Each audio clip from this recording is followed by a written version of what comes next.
Kwekskina, my name is Alexandre Nequado. I'm with my colleague André Dudemaine, and this week we have Amanda Rheaume and Raven Kanatakta. Amanda, if you could introduce yourself. Sure. Hello, Anine, bonjour. Bonjour. My name's Amanda Rheaume. I am a citizen of the Métis Nation of Ontario. My Métis relatives come from Red River, Treaty 1. I have Anishinabe relatives from Lac Seul, northwestern Ontario. I have mixed settler relatives as well. And I was born on unceded Algonquin Anishinabe territory, also known as Ottawa. My grandpa, my Métis grandpa, moved his family there, and we just never left. And so I will say today I'm coming to you from Toronto, and it's a real pleasure to be here. Great. And Raven?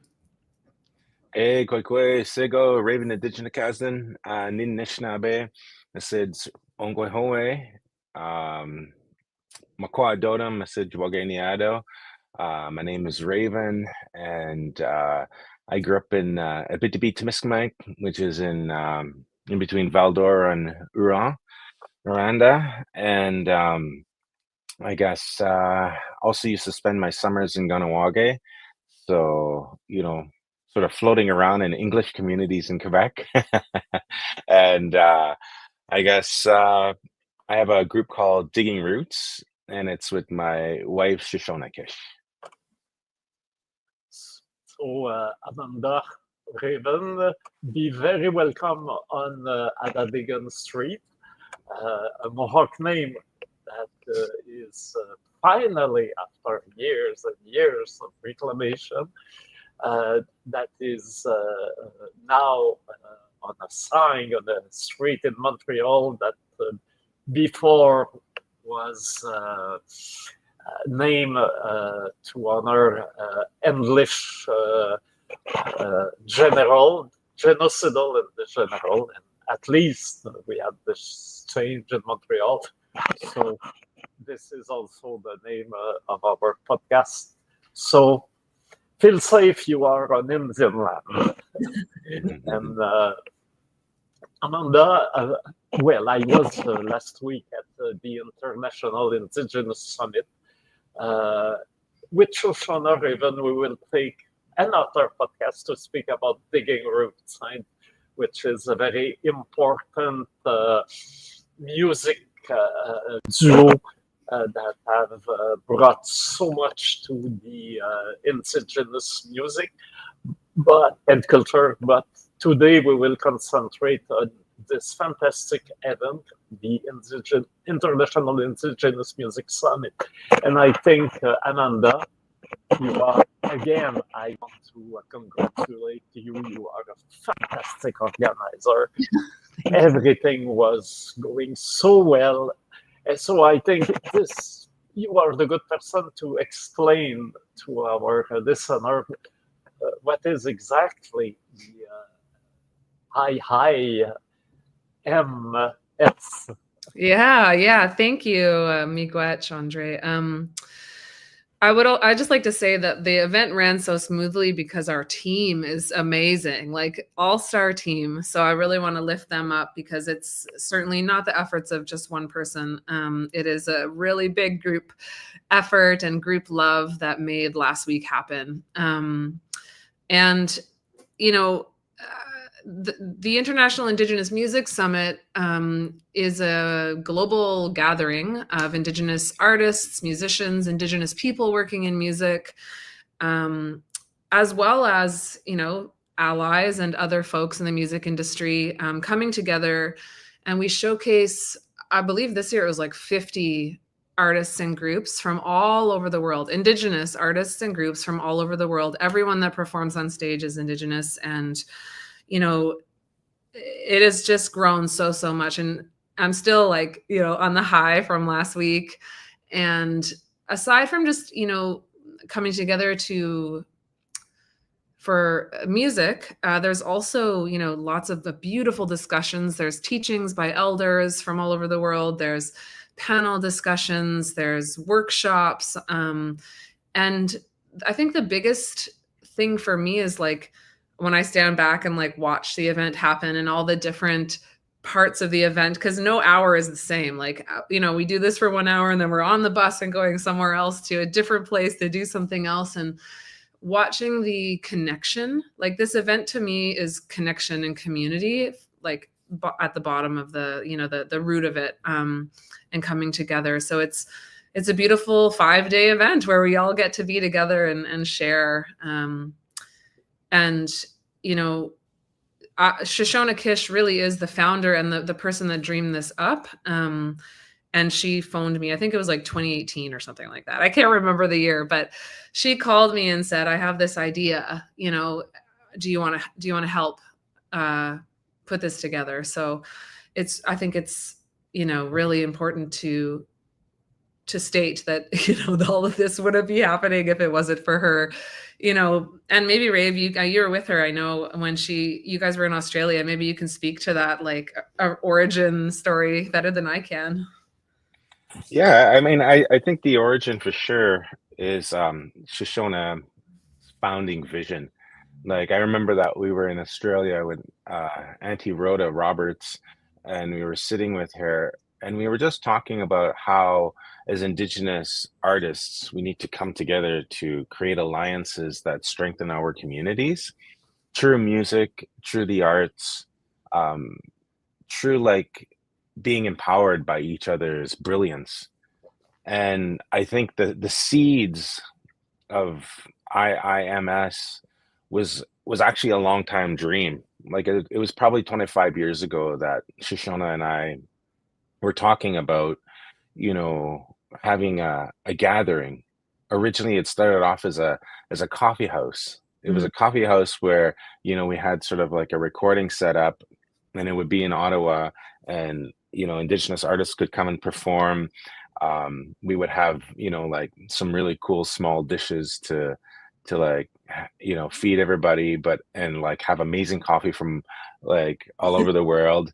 And essentially it was a dream to bring our community together.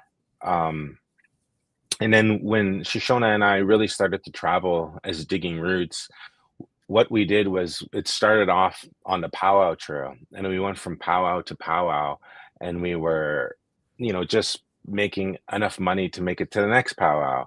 And we had both of our sons with us, and, you know, we didn't know how to do this. We just did it. And we were kind of making it up as we went along. And then we went from powwows to playing festivals. And at these festivals, we would play that main date, but then we would try and go off and play at an Indigenous school or an Indigenous community. And I will mention that through all of this, there was like many bad stages of terrible sound. You know, it's like you got one microphone, an SM7 58 or something, and you're putting it right there, and that, you know, you're playing to that. And it was really, you know, just flying from the seat of our pants, and like making it up as we went along, because the vision we had was that it was super important. You know, it was something that, like, watching like the big tewig and like the powwow drum, when everyone's hitting it, it brings a sense of unity. And that's one of the things that, you know, we really saw when we were traveling on the powwow trail, was people coming together and dancing and having food and all of this. So, you know, when we started our international work with Digging Roots, we started traveling to all these communities all over the world, and we started connecting everywhere we went with the Indigenous people from those areas. So, you know, like when we went to Katakeno, we hung in the Sami community there, and we made the connections with them. And, you know, we spoke about, you know, what their history was and where they were coming from and how they're connected to the land and to their languages. And so we just sort of built up these similarities like all over the world. And, you know, like this last fall, we were in Chile and hanging out with the Mapuche crew out there.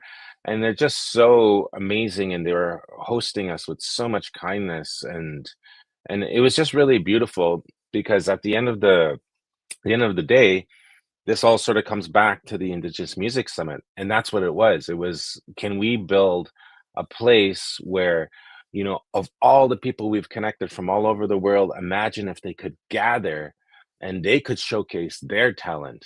But I think one of the big things as well and keys is that, you know, we've gone to like places like Womex and, you know, FMO and, you know, like all these kind of conferences from all over the place.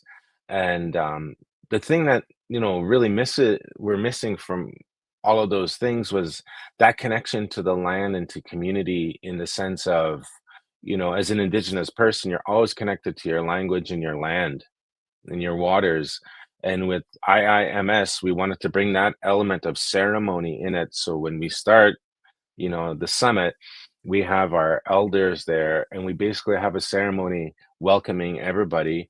And there's a sacred fire that runs from the time that we start all the way till every single event is over at the end of the week.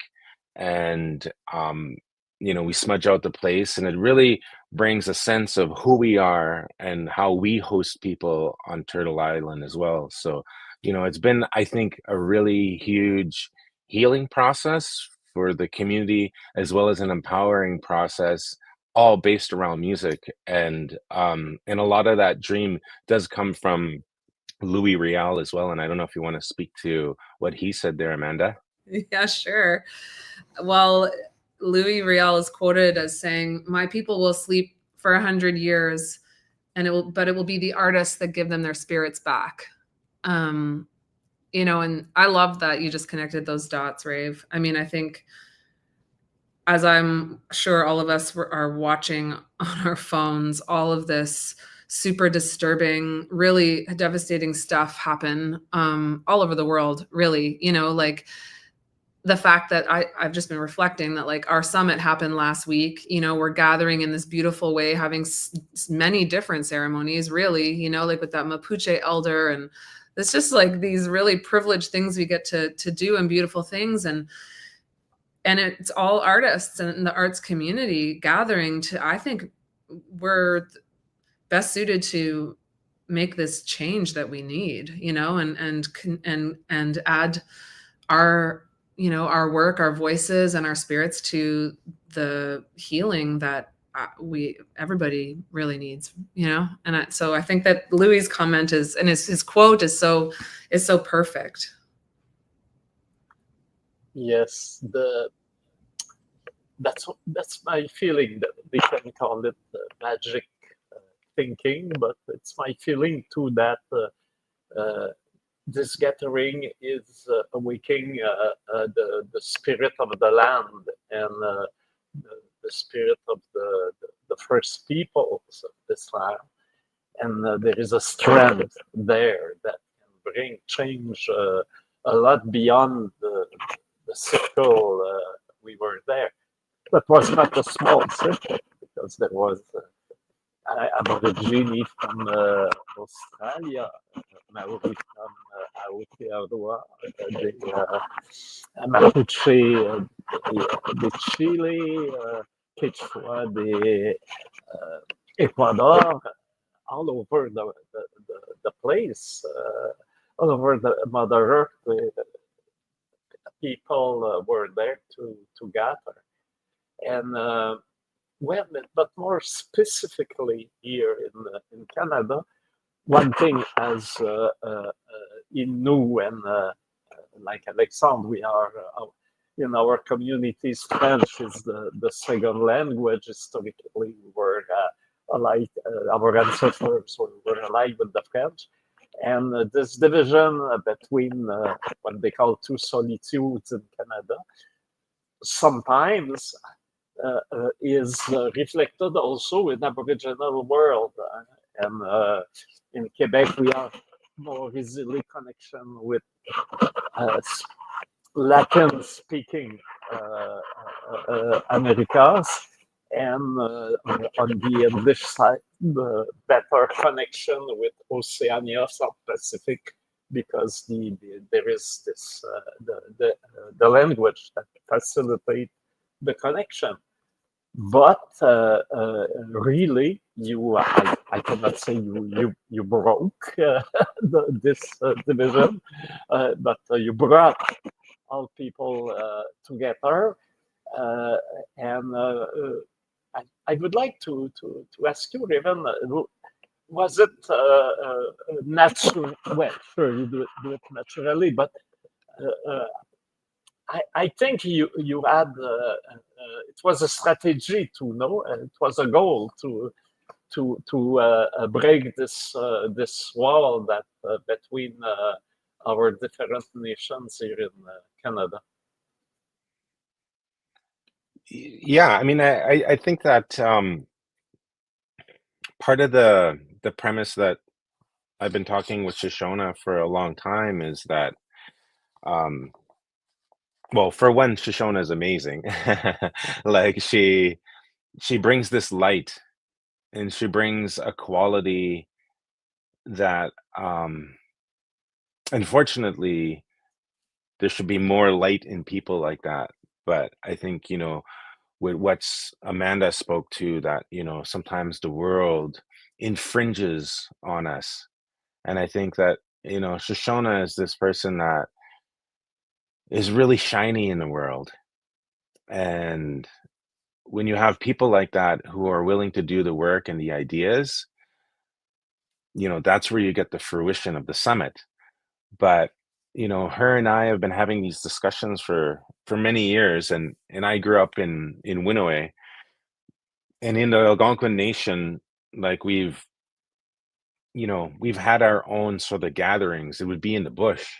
We would, like, whether it's like all gathering together as the Algonquin nations and talking about how do we take care of the land, because it really is like this scenario where we're only stronger if we bring our voices together. And I remember, being in the bush in Rapid Lake or in Kippawa or way up north of Winneway, with all of my community. And it just felt so good because when you're together with your community, you belong. And when you belong, there's all of this potential for amazing things to happen.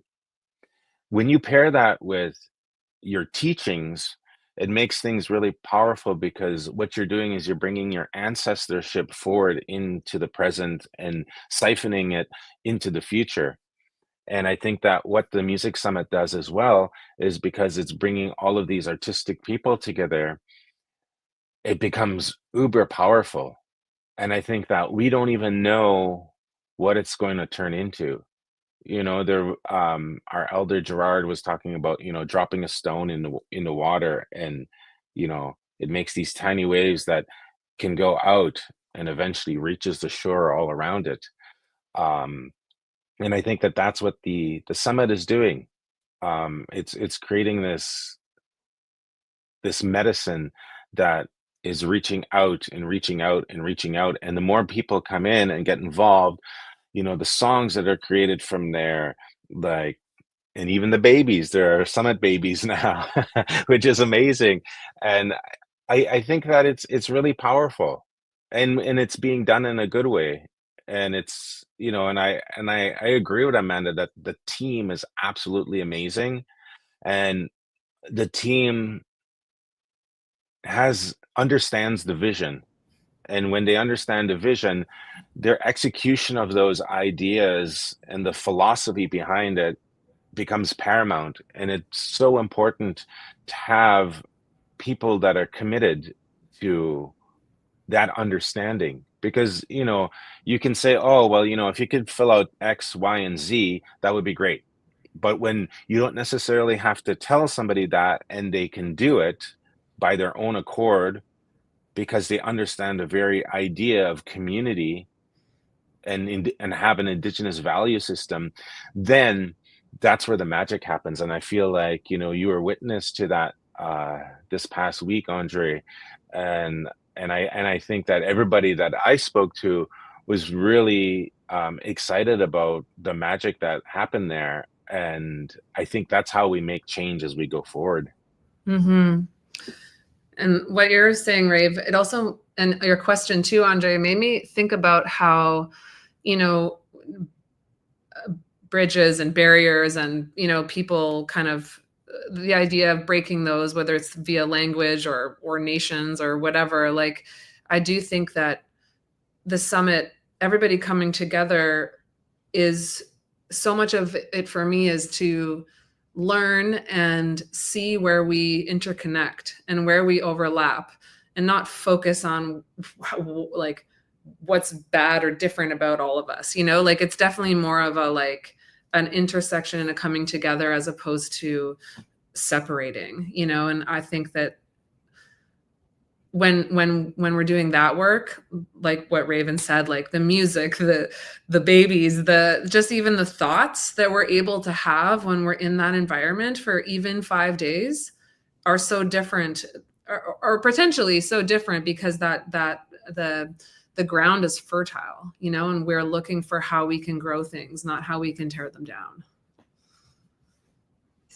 Yeah, and also as a festival director, not only as a native person, it's a good place to meet artists and their agents and sign contract. But that's fantastic. I like that, because we have been talking about the summit for about 20 minutes, and the word industry didn't come out at all. This is more than that. This is really even when we meet the artists and discuss their presentation at the festival and the fees and the transportation and so forth, the connection is deeper, and already very important friendship has been taken place in the summit. I am thinking of Mama Miri Hangi and of Iya to Maori. One singer and a group, trio, and they have come to the festival, and we have kept the link with them since that time. And the Mirangi has connected strongly with Sedalia Fazio, the elder of the festival, the Mohawk elder of the festival, and they are in connection too. So there is something that goes far beyond the business part of the summit, and because I go to many places where there is artistical showcase, this one is particular. Nobody has this kind of deep encounter with the land and with the people. You don't want to comment? I mean, that's amazing to hear. I love hearing these reflections. I think, I don't know how you feel, Rave, but like we come together for this really intense time, and I see things and feel things and like watch connections happen. And then sometimes we have no idea like what happens after that. You know, I don't think we hear about everything and every connection that ever gets made. And I love hearing you say that it's different than other experiences that you have with showcases. I think that I think I know that, but it's nice to, you know, have someone that's attended many times now reflect that back. Is the first time I went to the summit. It was here in Montreal during at the Queen Elizabeth, incredible indigenous gathering in under the umbrella of the British monarchy at the Queen Elizabeth Hotel, but at the same hotel where Yoko Ono and Lennon did their famous how do you call it, marathon bed time. Their bed so there was all kind of parallel story to the, and that was it the first or? Yeah, the one in Montreal was the first summit, and it was one full day summit, and there was like 120 people that came. We thought there'd be like 50 people or something. Hey, Rave, and like Yeah, keep adding chairs and open the wall up in the room, and we had 27 showcases at Folk Alliance that year in the hotel rooms. But then the next time we did it was in New Orleans, and it doubled in size just in 1 year. So yeah, you were there at the very beginning, André. So I only missed the New Orleans one. We'll forgive you. Yeah. yeah.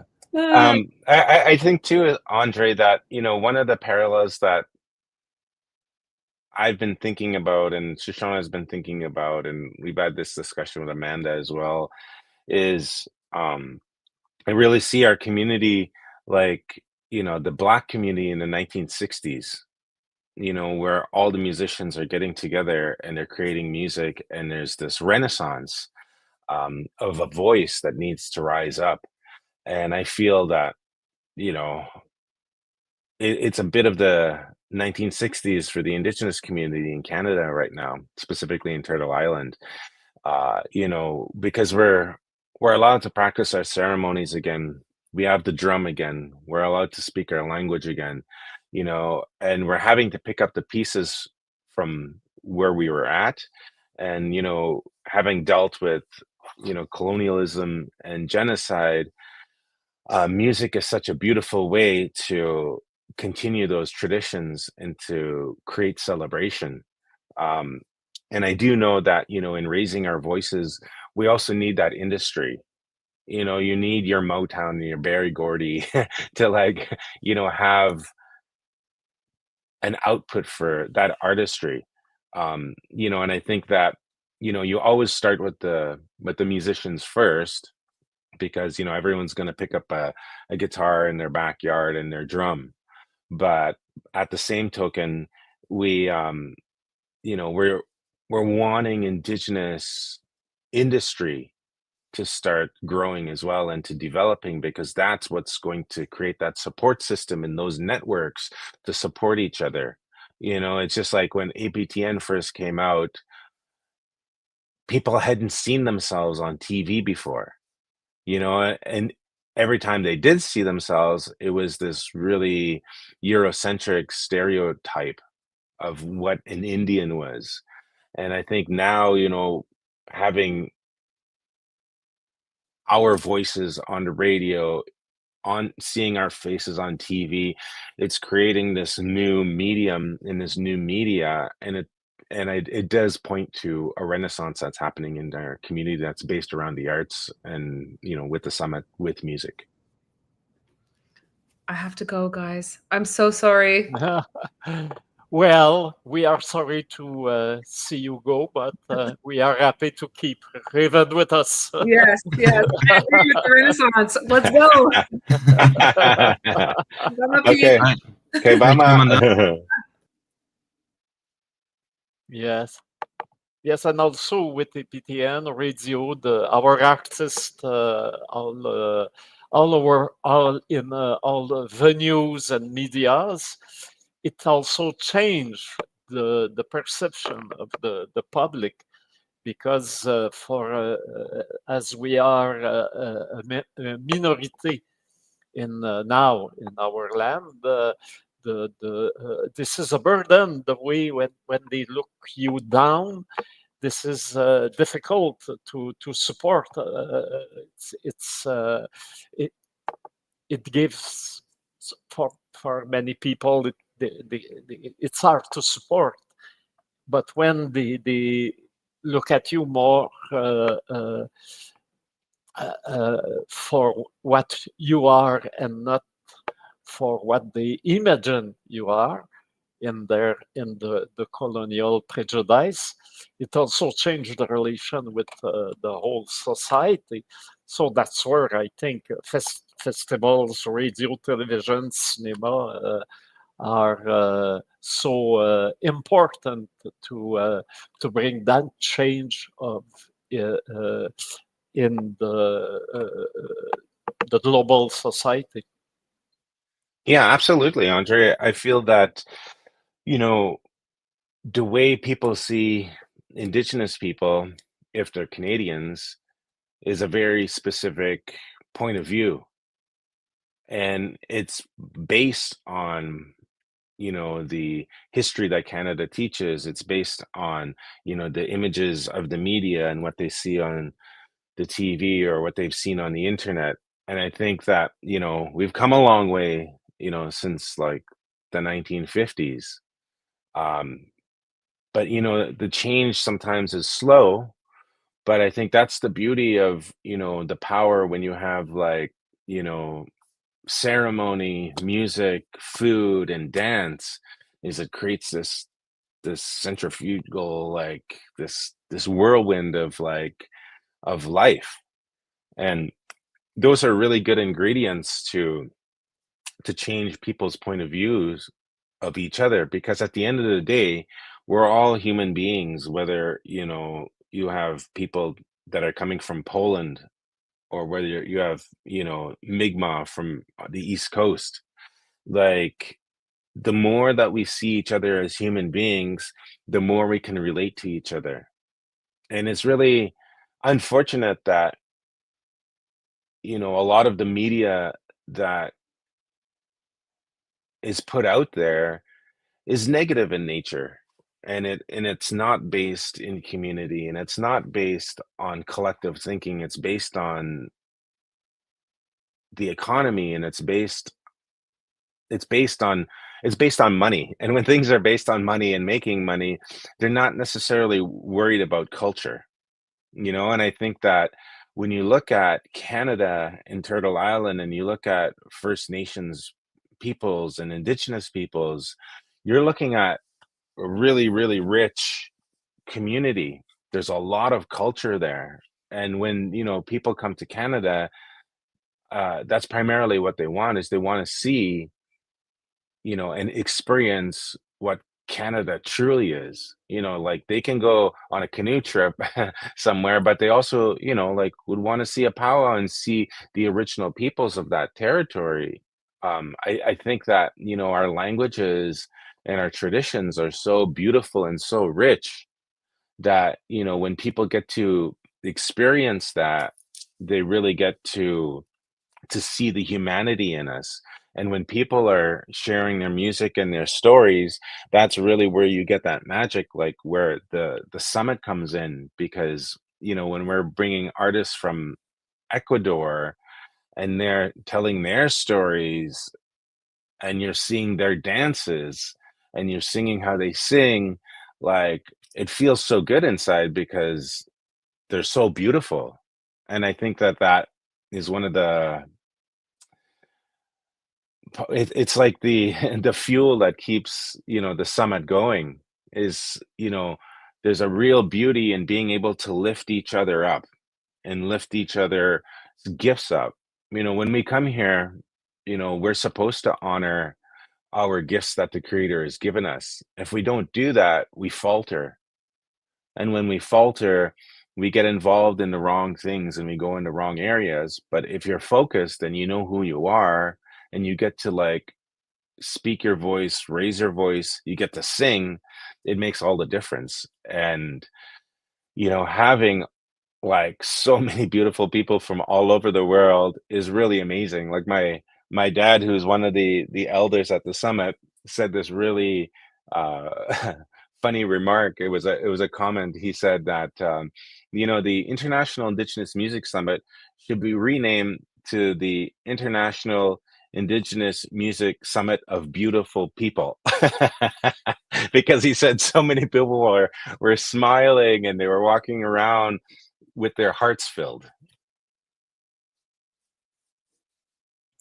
At the beginning, the summit, I think, was in the I can say, the belly of the Folk Alliance annual showcase.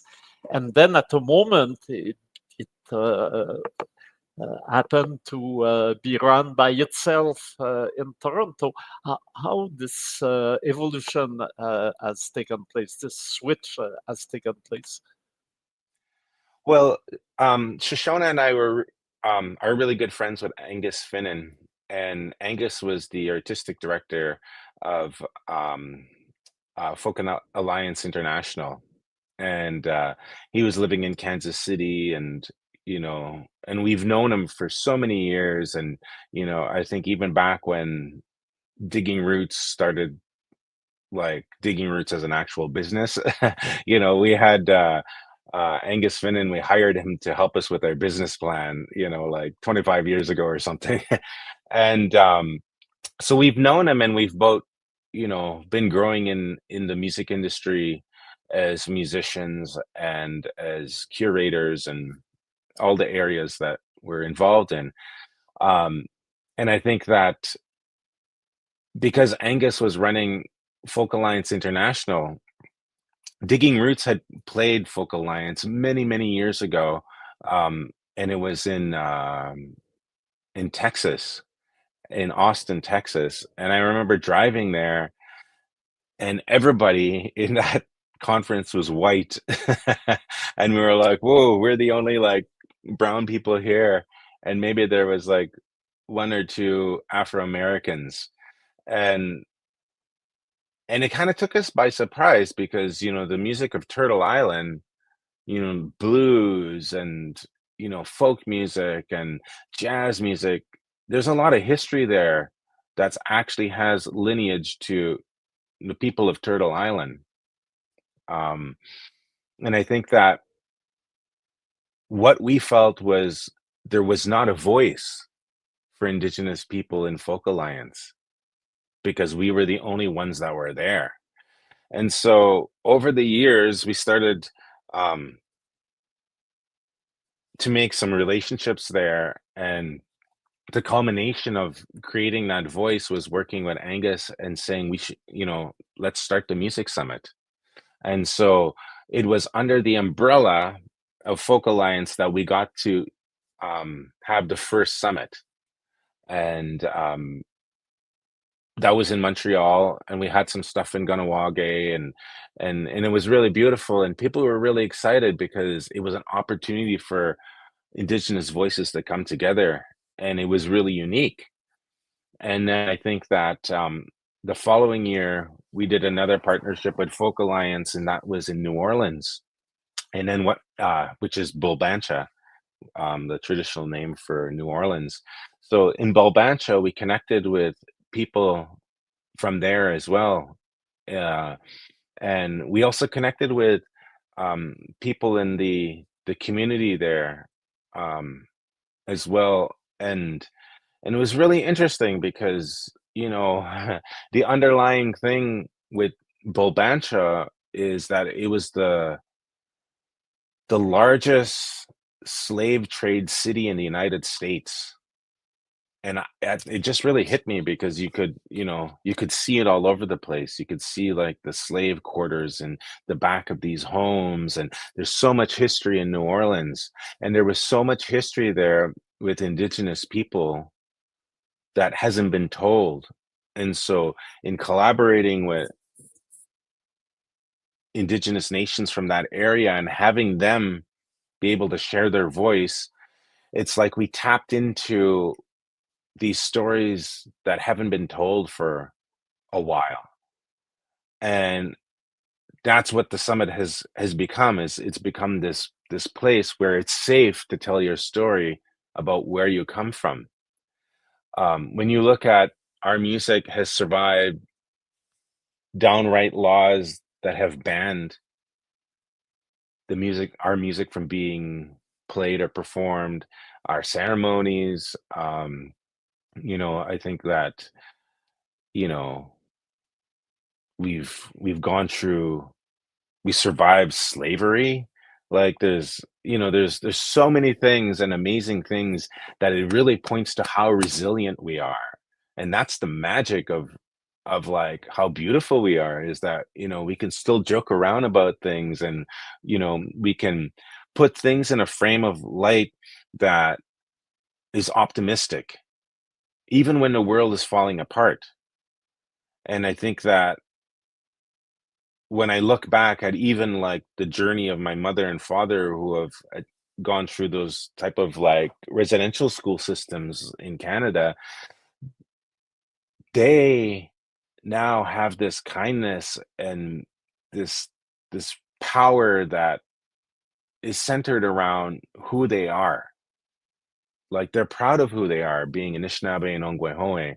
It's beautiful because they both come from rich cultures, and they get to put that onto me, and I get to express the beauty of my culture through our music. And not only that, but we get to be the music summit, our team, and we get to not only just lift up, those cultures that we're from, but cultures from all over the world. Like when we went to Mapuche territory in the fall, we were in Chile, and we were in the Joel's Ruca. Joel was at the summit, one of the elders, and he just brought this generosity that, and it was so welcoming, bringing us onto his territory, and he started singing, and it was the first thing, he welcomed us with music. It's what they do. And he also killed a cow for us, an entire cow. And so there was a lot of feasting that had to happen, which was amazing. And then we shared some of our music with him, and then he in turn came back to the summit, and we hosted him in the best way that we knew how. And there's a real magic to all of this, and there's a real resilience to all of this. um as you probably are aware, like my mother and father couldn't vote until 1969. Yeah, Like, that's my mother got her vote right when she married the man who became my father, because the First Nation people no right to vote. yeah. So when we come from these kinds of histories, like, people feel like, why would I ever vote for a government that only recognized me as a full human being in 1969, which basically feels like yesterday. There's the It is institution. not even yesterday. I was alive. Well, yeah, well, Yeah, exactly. it's our history. It's not an ancient history. Maybe we have turned the page, but it's not far away.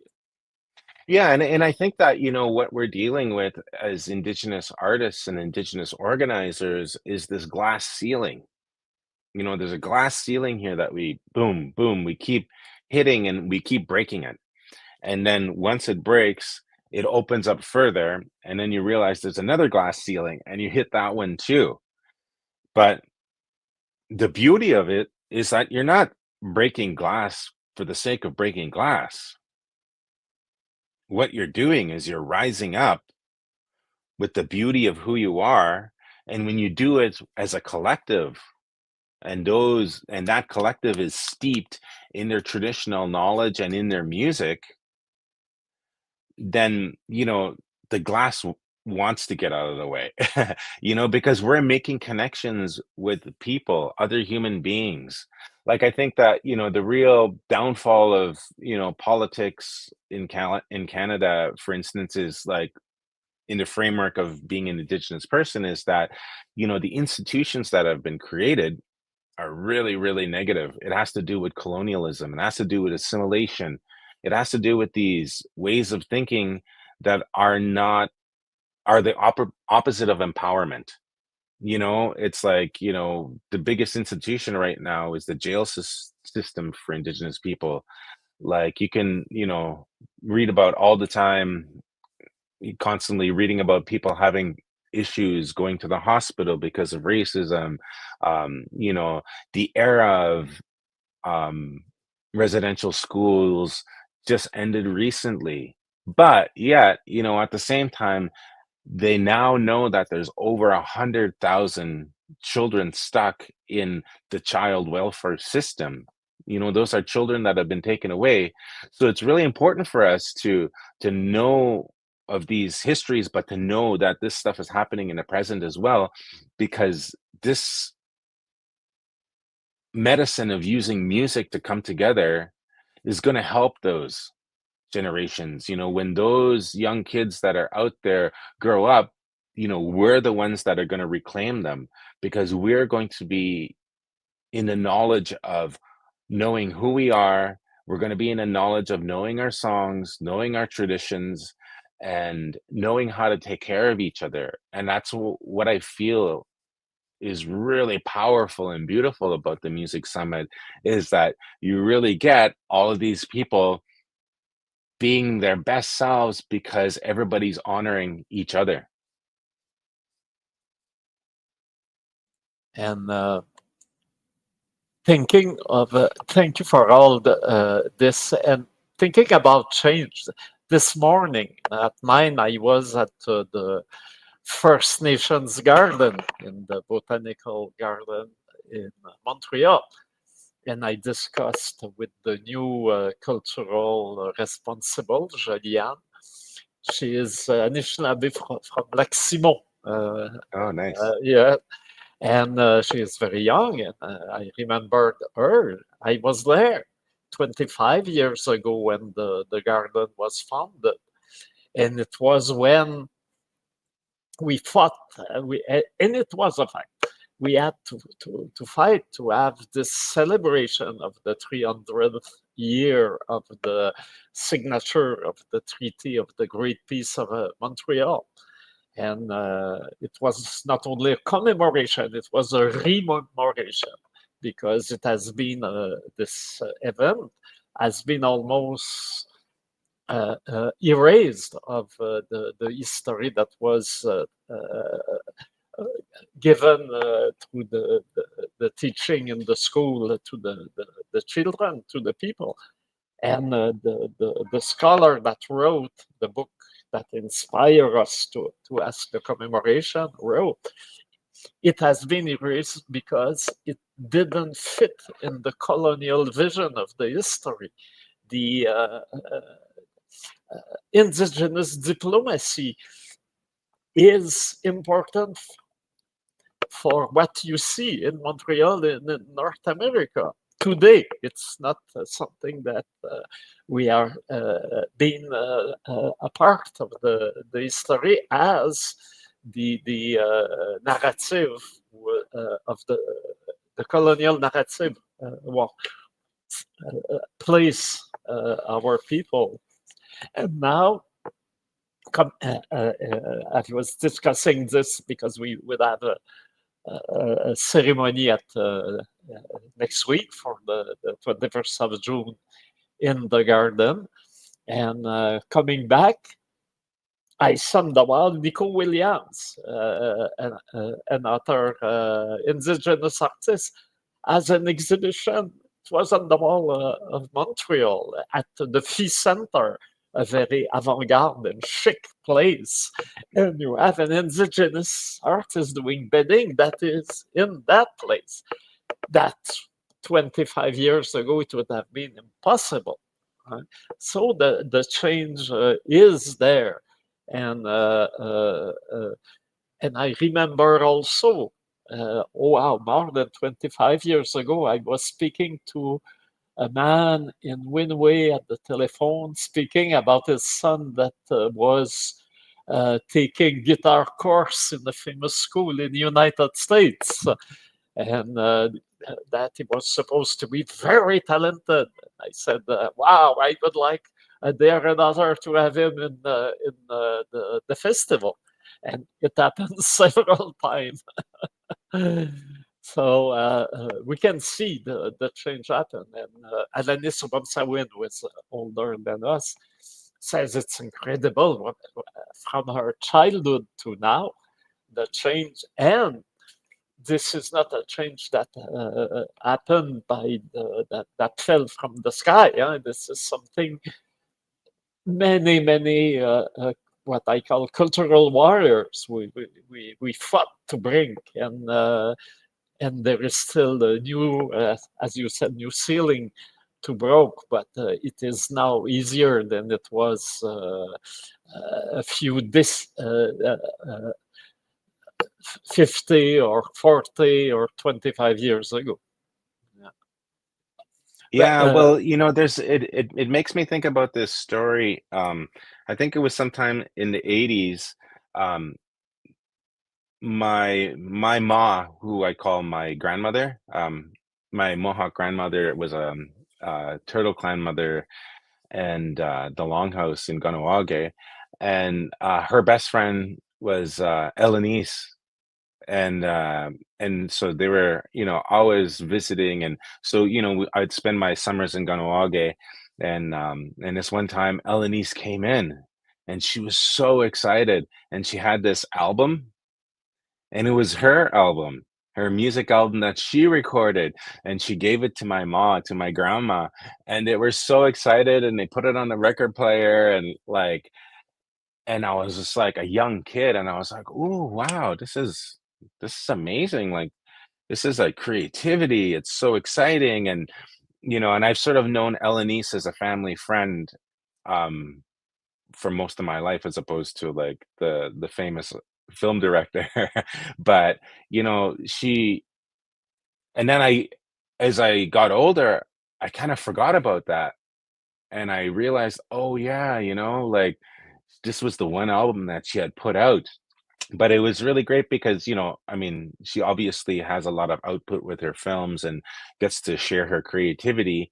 But for me, as a young kid, and seeing how music made people excited, in this case made Elenise excited, made my ma excited, like it was exciting because it was Indigenous art, it was an Indigenous album, and looking back on that, like, yes, like I'm so thankful that everybody has done the icebreaker work.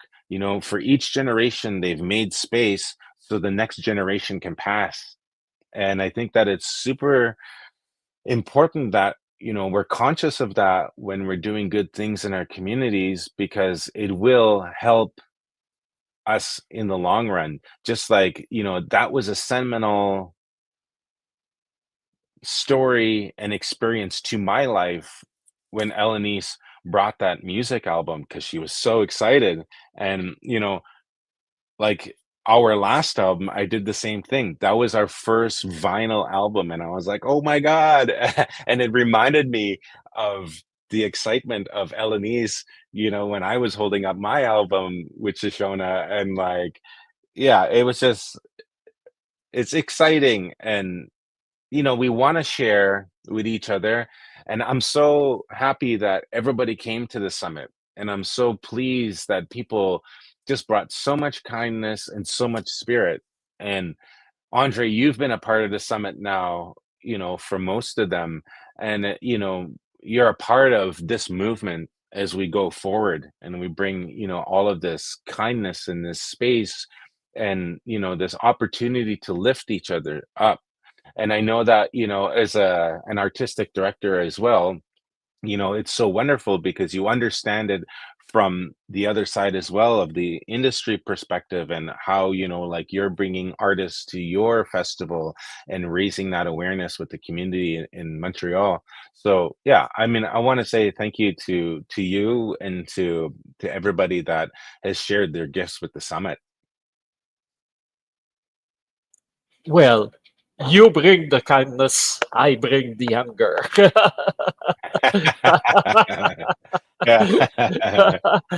And speaking of anger, I don't know if I show you this year's poster of the festival. Oh no, I haven't seen it yet. No, okay, it will be published public tomorrow. But for you and for the listener of our podcast, Alexandre will show it to you. It's we are very proud. We work with J Soul. Yeah, Chippewa. Chippewa, exactly. Yeah, nice. So, of course, this is a parody of a poster of the last Captain America. So we have now a Captain Turtle Island. Yeah. Well, it looks like he's getting a good little push to Elon Musk there. Exactly. Yeah. And beyond, we have Mr. President that is taking his real personality. Yeah. And Yeah. also, it's not. It's behind, but you have also the McDonald's statue on the ground. The John. Right. Yes. So that's a very editorial podcast, but I think when we are speaking of the spirit of the land that is raising, I think we can be optimistic, even if there is, especially now in the USC, a fight for the human rights in general, but also for the indigenous rights. We know that they have cancelled the Aboriginal Day. They have changed the name of Mount Denali. They have changed they wanted to change it didn't work completely, but they wanted to change the name of Gulf of Mexico. They try again to erase our history, our language, our way, and we still have to fight, and Captain Turtle Island will be there this year with us. Nice. Well, it makes me think about resistance, Andre, and resistance can be a really beautiful thing because resistance is there from an Indigenous perspective to take care of the land, to take care of the language, to take care of the beauty of who we are as people. Like as Anishinabe Algonquin, like we're keepers of the lands. We're it's our job here as a collective to watch out for the waters, to watch out for the lands, to watch out for the bugs and the four-leggeds and the birds and the bees. And we understand that balance of the way Turtle Island has always sort of ebb and flowed. And in that constant change, there's something that's relative there. And we understand that, and that's in our teachings. And it often comes out as a resistance because the colonial voices that are trying to run the world don't care about that stuff. Capitalism is capitalism, and a person will step on another person to get to where they're going. And that's not an Indigenous trait by any cultural nature. And I think that, when we're talking about resistance, I really do see it as a way that it's something that's positive. It's not necessarily a resistance, for violence. It's a resistance for the truth. It's to make sure that the truth is known. It's to make sure that that music gets to speak the truth. And I think that, that's why it's also amazing that the summit is doing what it's doing, because all of those artists from all over the world are also land keepers. They're also keepers of their land, and they're sharing their stories from where they're from. And the parallels are so unique.